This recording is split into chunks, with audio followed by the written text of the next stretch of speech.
기도로 말씀을 벼르는 시간, 새벽 순종 20일 챌린지 8번째 날을 시작하도록 하겠습니다. 함께 보실 말씀은 마태복음 25장 7절이에요. 이에 그 처녀들이 다 일어나 등을 준비할세. 성경은 하나님과 우리 사이의 관계를 영적 신랑과 영적 신부 관계로 묘사하고 있어요. 예수님, 처음에 2000년 전에 이 땅에 오셨던 구원하신 예수님, 재림을 약속하셨거든요. 부활 승천하시면서요. 재림을 준비하는 우리 성도들은 영적 신부로서 영적 신랑 되신 재림 예수님을 기다리고 있는 상태이죠. 기다릴 때 뭘 해야 됩니까? 방금 읽었던 요절에 의하면요. 기름을 준비해야 됩니다. 이 기름은 여러 가지로 말씀드릴 수가 있는데 그 중에 핵심이 뭐냐면 성령의 충만함입니다. 성령 충만을 어떻게 할 수 있죠? 이거 기도와 믿음으로 하는 거예요. 어떻게 하면 믿음이 커집니까? 말씀 붙들고 기도할 때 믿음이 커져요. 성령 충만 딴 거 아니에요. 기도하며 말씀 붙들 때 믿음이 커짐으로 성령 충만이 되는 거예요. 우리는 예수님의 재림을 기다리는 영적 신부들로서 계속 기도와 말씀을 통해 믿음의 일을 해 나가야 하는 위치에 지금 서 있습니다. 그런 우리들에게 하나님께서 놀랍게 새벽 순종 20일 챌린지를 허락하고 계십니다. 주님을 찬양합니다. 오늘도 주님이 일하실 것입니다. 오늘 하루도 주님이 책임지실 것입니다. 저에게 있었던 일 하나를 말씀드리고 싶어요.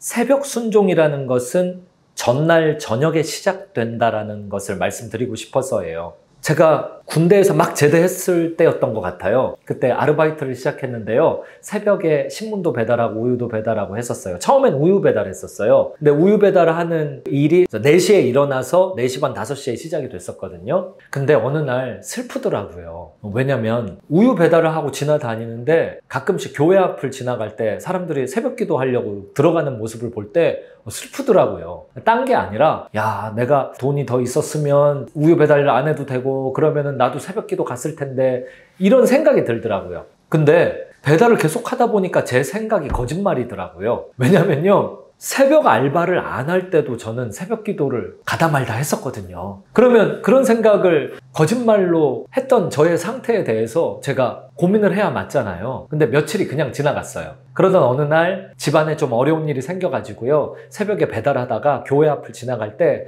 다시 마음이 어려워지면서 배달을 잠시 중단하고 교회 주차장에 그 배달 오토바이를 세워놓고 잠깐 기도한 적이 있었어요. 너무 눈물이 나더라고요. 처음엔 서러워서 눈물이 나다가 나중에는요. 은혜가 돼서 눈물이 났어요. 뭐가 은혜가 됐냐면요. 예수님께서 이 문제들을 다 알고 계시는구나 라는 깨달음이 기도할 때 마음 가운데 신비하게 임하더라고요. 그래서 너무 감동이 되고 마음이 기쁨으로 충만해지고 룰루랄라 찬양하면서 그 다음에 그 우유 배달 일을 마쳤어요. 그리고 나서 그 다음 날부터 하나 행동이 바뀐 게 있었어요. 4시에 일어나서 배달을 했었는데 1시간 일찍 땡겨서 3시에 일어났어요. 그 배달하는 골목에 있는 교회들 있잖아요. 배달하는 주소지는 다 이미 익숙해져서 이 몸에 배서 어딘지 알고 있으니까 그 배달하는 골목에 있는 교회들 앞에 서서 한 군데 앞에서 3분씩 기도하는 일을 시작했어요. 그래서 1시간 기도 시간을 채우는 거죠. 왕 하고 달려서 우유 하나 배달해 놓고 교회가 있으면 거기서 3분 기도하고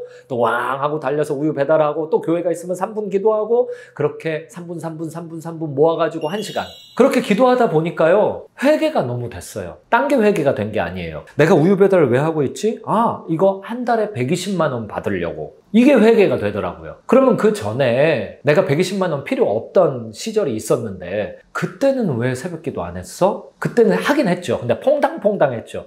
왜 이렇게 열심히 안 했어? 나는 이 알바의 일은 하루도 빠짐없이 하는데 왜 그때는 퐁당퐁당 새벽 기도를 했어? 누가 120만 원 기도의 대가로 안 주니까. 아니 생각이 거기에 이르더라고요. 그렇잖아요. 우유 배달을 왜 하루도 빠짐없이 해요? 120만 원을 받기로 계약을 했으니까. 그러면 새벽 기도는 왜 퐁당퐁당해요? 그런 계약을 안 했으니까. 그게 당시에 제 생각이었어요. 그리고 하나의 회개 포인트에 이르렀어요. 아, 나는 어찌된 죄인인 게 새벽에 하나님을 독대하는 간절한 시간을 갖는 게 120만 원의 가치도 못 된다라고 생각하고 있구나. 그런 생각이 드니까 와, 미치겠더라고요. 예수님이 나의 모든 것이라고 그렇게 노래하고 주님 외에는 다른 방법이 없다라고 그렇게 헌신적으로 기도했던 사람이 실제로 까놓고 현재 행동을 보니까 새벽 기도의 값어치를 120만 원만 못하게 대하고 있었던 게 확실하더라고요. 그날 회개했어요. 제가요, 무조건 예수님을 우선하겠습니다. 도와주세요. 그날 회개하면서 그렇게 기도했어요. 2번 다시 과거로 돌아가지 않겠습니다. 회개 이후로도요, 몇 번 넘어졌었죠. 몇 번 넘어졌었죠. 예수님보다 더 중요하게 생각하는 것들이 계속 있었죠. 지금도 그래요. 새벽 기도는 저한테 그런 의미가 있어요. 이 이야기를 꺼낸 이유가 뭐냐면요. 새벽을 4시에 깨워가지고 우유 배달하던 것을 새벽 기도해야 되니까 1시간 땡겨서 3시에 깨워야 됐단 말이에요. 근데 이게 첫날부터 되게 힘들었거든요. 그래서 그 당시 제가 썼던 방법이 있어요. 그 방법들을 6가지로 이렇게 정리할 수 있는데요. 첫 번째는요, 저녁 스케줄을 완전히 없애버렸어요. 회개했단 말이에요. 내가 예수님을 120만 원보다 중요하게 생각 안 해? 이걸 어쩌면 좋아. 그 회개하는 마음을 가지고 일단 저녁 스케줄을 앞으로 만들지 않기로 결정을 해버렸어요. 저녁에 누가 만나자고 한다든지 여러 가지 모임들 있잖아요. 거기 가서 다 얘기했어요. 내가 실은 새벽에 알바를 해야 돼. 그래서 일찍 자야 돼. 근데 더 일찍 자야 돼. 왜냐면 내가 회개했거든. 120만 원 때문이었어. 이걸 저녁 약속을 꼭 필요로 하는 모든 분들과 나눴었죠. 단 한 사람도요, 너 안 돼. 새벽 기도 가지 말고 저녁에 나랑 만나야 돼. 한 명도 없었어요. 모두 받아들여줬고 모두 함께 은혜를 공감해 주셨어요. 2번째 내용은요, 식사 시간을 정했어요. 식사 시간을 그 전에는요, 7시에도 하고 8시에도 하고 그랬거든요. 근데 3시에 일어나려면 제가 6시간 이하로 자면 그 당시에 못 견뎠어요. 지금은 8시간인데요. 그때는 더 젊어가지고 6시간이었거든요. 그래서 저녁 9시에는 자야 되잖아요. 근데 위에 음식이 남아있으면은 수면의 질이 떨어진다라는 것을 경험도 했고 지식적으로도 알고 있어가지고요. 저녁 5시쯤은 저녁 식사를 마무리해야 되겠더라고요. 그러다 보니 점심시간이 또 바뀌었어요. 그러다 보니 아침 식사 시간도 바뀌고요. 새벽에 초점을 맞추니까요. 일과가 다 달라지는 거예요. 규칙적인 식사를 했어요. 반드시 했어요. 새벽에 일어나야 되니까요. 또 하나는요, 땀을 흘려서 약간의 운동을 했어요. 그게 제가 피곤해서 사우나도 해보고요. 이게 습관이 1시간이지만 이렇게 앞당겨지니까 몸이 피곤하더라고요. 그래서 여러 가지를 해봤는데 최고 효과 있었던 것이 땀 흘려 운동하기였어요. 저는 그때 운동장만 보이면 가서 턱걸이를 했죠. 턱걸이 실력이 꽤 늘었었어요, 그때. 무조건 턱걸이. 살짝 땀이 날 정도로. 근데 그게 생활 패턴이, 시간이 바뀐 요 피곤의 영역을 많이 해결해 주더라고요. 또 하나는 주변 사람들에게 다 알렸어요. 특히 교회 지체들에게 다 알렸어요. 나 지금 이렇게 하고 있어. 같이 기도해줘. 기도 편지 돌리는 마음을 가지고요. 다 알렸어요. 근데 그때 정말 많은 분들이 함께 새벽 기도를 참여해 주셨어요. 그리고 새벽 기도를 너무 응원을 해 주셨어요. 그게 얼마나 큰 습관 변화에 힘이 됐는지 몰라요. 또 하나는요, 파워냅핑이라고 하죠. 낮잠을 자기 시작했어요. 점심 식사를 그 당시에 11시에서 11시 반 사이에 했는데요. 먹은 직후에 무조건 15분에서 20분을 잤어요. 피곤해서 1시간 낮잠 잔 적이 있었거든요. 그날 제가 실패를 경험했어요. 왜냐면 낮에 1시간을 자니까 밤에 잠이 9시에 안 드는 거예요. 그러니까 새벽에 못 일어나겠는 거예요. 그리고 깨달았죠. 아, 낮잠은 한 15분에서 20분 자야 되는구나 라고요. 근데 이 낮잠 15분, 20분 자는 게요, 새벽 시간을 만들어내는데 굉장히 효과적인 걸 경험했어요. 끝으로 하나는요, 알람을 믿지 않기를 했어요.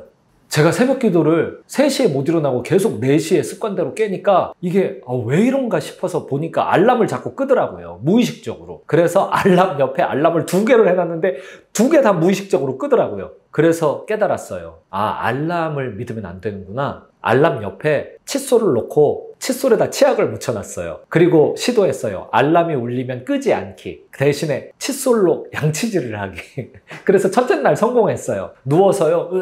하고 아 맞다 하고는 양치질을 그냥 누워서 했어요. 누워서 하면서 알람을 껐어요. 입에 치약 거품이 다 묻었는데 어떡해요? 화장실로 갔어요. 그리고 와서 잤어요. 성공을 반쯤 한 거죠. 다음날 장치를 하나 더 만들었어요. 양치질하고 화장실 들어갔다 나오는 입구에 그날 입을 옷을 깔아놨어요. 그리고 무조건 입어야지. 정신을 똑바로 차려라 준기야. 그리고 양치질 끝나고 나오면서 옷을 입었어요. 그리고 잤어요. 그래서 3번째 날 하나를 더 추가했어요. 그 옆에다가 푸시업 하는 요 기구 2개를 옷 앞에다가 뒀어요. 그래서 양치질하고 옷 입고 푸시업 10개 하기. 그리고 바깥에 나가서 산책하기도 추가했어요. 그런 식으로요, 일어나서 알람만 끄는 게 아니라 알람을 끄기까지의 행동들을 연결해서 해놨어요.